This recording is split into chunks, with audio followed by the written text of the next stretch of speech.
क्या ईरान पर बड़े एक्शन की तैयारी में है अमेरिका? ताजा खबर यह है कि डेट्रॉइट से लौटने के बाद अमेरिकी राष्ट्रपति डोनाल्ड ट्रंप ने व्हाइट हाउस में ईरान को लेकर बैठक की है। बैठक में उपराष्ट्रपति वैंस भी मौजूद थे।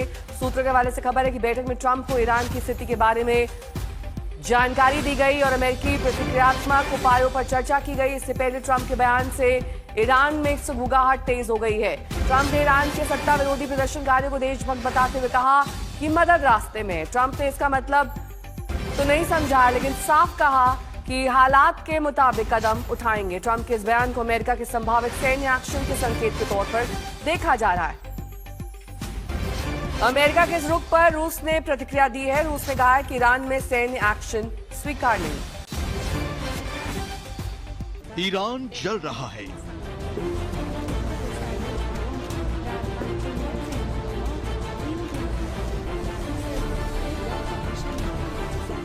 खामेनी सरकार के खिलाफ लोग सड़कों पर हैं।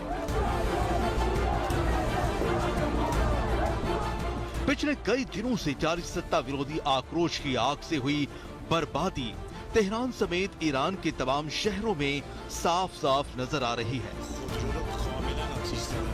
लेकिन ईरान में बर्बादी अभी बाकी है, क्योंकि दुनिया के सबसे ताकतवर मुल्क अमेरिका के राष्ट्रपति डोनाल्ड ट्रंप ने दे दिया है बड़ा संकेत। ईरानी प्रदर्शनकारियों से सरकार विरोधी प्रदर्शन जारी रखने और संस्थानों पर कब्जे की अपील करते हुए ट्रंप ने कहा है कि प्रदर्शनकारियों के लिए मदद आ रही है। Iranian patriots keep protesting, take over your institutions if possible, and save the name of the killers and the abusers that are abusing you. You're being very badly abused. If the numbers are right now, I hear 5 different sets of numbers. I hear numbers. Look, 1 death is too much, but I hear much lower numbers, and then I hear much higher numbers. But I say save their names because they'll pay a very big price. And I've canceled all meetings with the Iranian officials until the senseless killing of protesters stops. And all I say to them is help is on its way. You saw that I put tariffs on anybody doing business with Iran. Just went into effect today.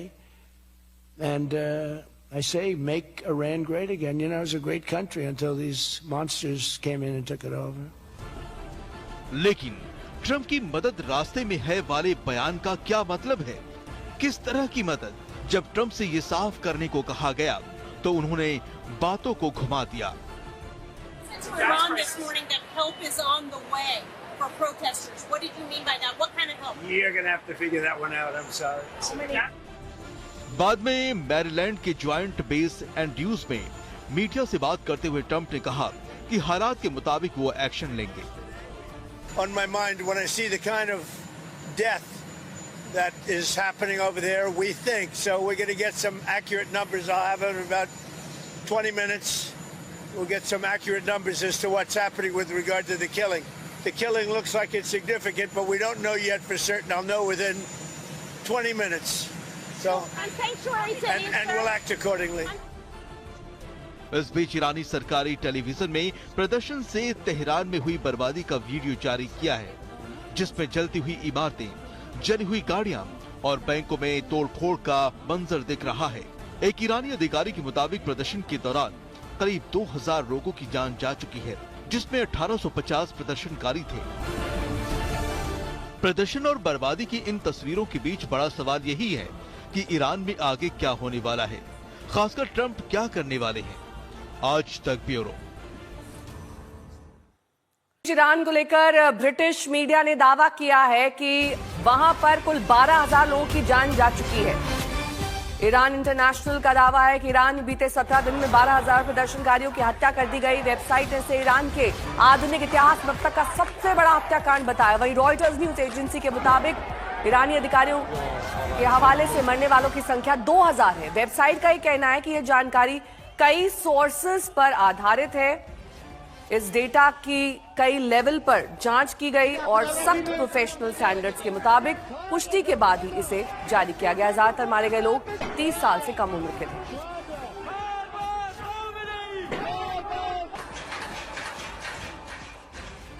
रूस ने America को लेकर कड़ा रुख अपनाया है। रूसी विदेश मंत्रालय ने कहा कि ईरान की आंतरिक राजनीति में बाहरी दखलंदाजी मंजूर नहीं की जाएगी।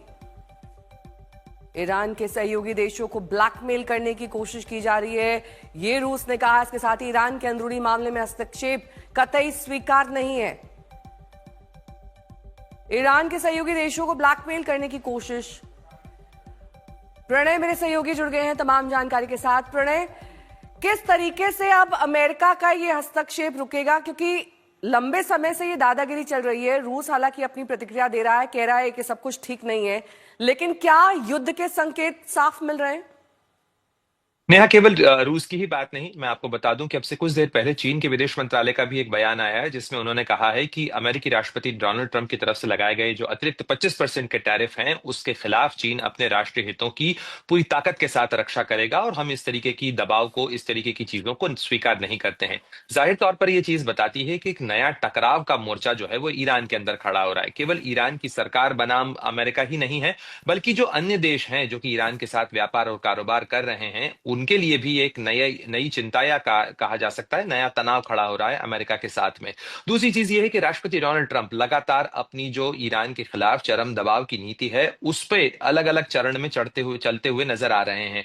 चाहे वो ईरान के लोगों को उकसाने का मामला हो, या ईरान के लिए स्टारलिंक के कनेक्शंस मुहैया कराने का मामला हो, या ईरान की जो सरकार है उसके खिलाफ बंदिशें लगाने का मामला हो, अंतर्राष्ट्रीय प्रतिबंध जो हैं उनको लागू करने का मामला हो, ये तमाम चीजें ईरान की सरकार को हिलाने और झकझोरने के लिए की जा रही हैं। वहीं दूसरी तरफ अगर आप ईरान की बात करें तो ईरान के सरकार की तरफ से जो बयान सामने आए हैं, ईरान के आर्मी चीफ का बयान सामने आया, ईरान के डिफेंस मिनिस्टर का बयान सामने आया और ईरान की सुप्रीम जो नेशनल सिक्योरिटी काउंसिल है उसके अधिकारियों का बयान सामने आया, जिसमें उन्होंने कहा कि वो किसी भी बाहरी हस्तक्षेप को कतई न तो स्वीकार करेंगे और ऐसी किसी भी कोशिश के खिलाफ पूरी ताकत से विरोध किया जाएगा। जाहिर तौर पर ऐसी स्थिति के अंदर नेहा, जो इस समय सबसे परेशानी की स्थिति है वो आम ईरानी लोगों की है, क्योंकि एक तरफ इंटरनेट बंद है, दूसरी तरफ जो सामान्य कामकाज है वो बाधित और प्रभावित हो रहा है। और ये सब कुछ ऐसे में हो रहा है जब आर्थिक मुश्किलों के नाम पर ही तो ये सारा विरोध प्रदर्शन शुरू हुआ था। आर्थिक मुश्किलें इन तमाम बंदिशों के कारण, इन बंद के कारण, इन स्ट्राइक्स के कारण और ज्यादा बढ़ती हुई नजर आ रही है ईरान के लोगों की। तो ऐसे में अब ये देखना होगा कि क्या राष्ट्रपति डोनाल्ड ट्रंप सीधे सैन्य हस्तक्षेप करके सत्ता बदल करना चाहेंगे, या वो केवल वैसा ही दबाव बनाएंगे जैसा इससे पहले 2022 में या 2019 में भी बनाया गया था ईरान के खिलाफ। ठीक है, बहुत बहुत शुक्रिया इस तमाम जानकारी के लिए।